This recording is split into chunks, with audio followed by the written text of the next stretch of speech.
The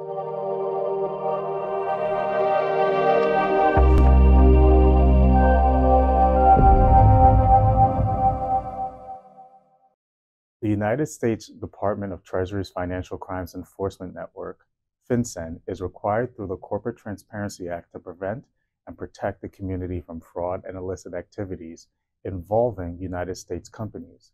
In 2021, the Corporate Transparency Act was enacted and took effect on January 1st, 2024.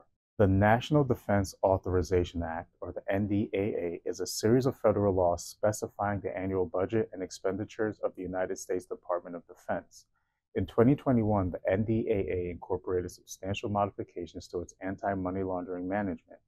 These modifications began with the enactment of the Anti-Money Laundering Act, the AMLA. The purpose of the AMLA is to promote regulatory reform and engagement and to update federal laws to prevent money laundering. Through the Corporate Transparency Act, the AMLA requires FinCEN to identify risks of fraud by those posing as business owners and shell companies and to collect information to provide feedback to Congress in an attempt to reduce the amount of illicit activities, including money laundering and financial terrorism in the United States. The Corporate Transparency Act was enacted to comply with required reporting instructions to Congress.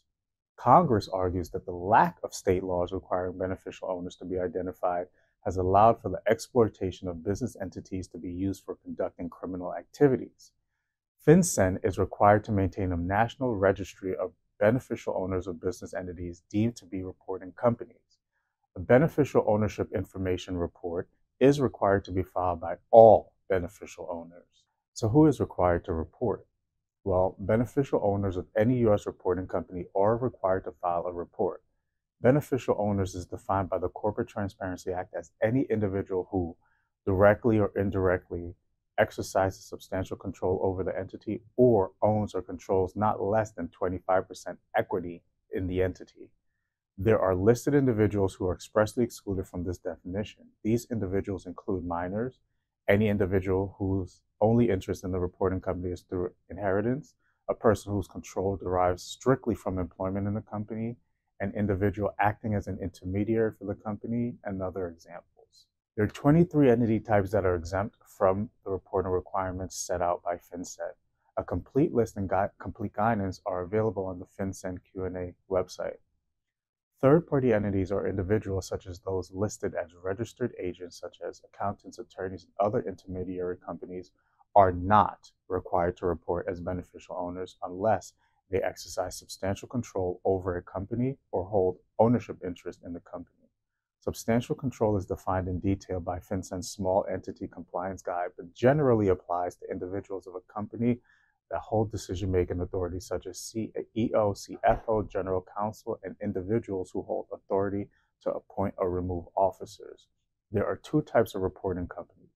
A domestic reporting company is defined as a corporation, an LLC, and other entity created by the filing of a document to a state secretary of state or any similar office in the United States. A foreign reporting company is defined as an entity formed under the law of another country that is registered to do business in the United States. Further clarifications to these definitions are sure to come. So what is included in the report to FinCEN?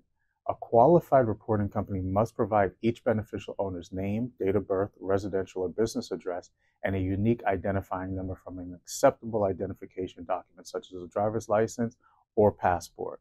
When must the report be filed? Companies established before January 1st, 2024 have until January 1st, 2025 to file.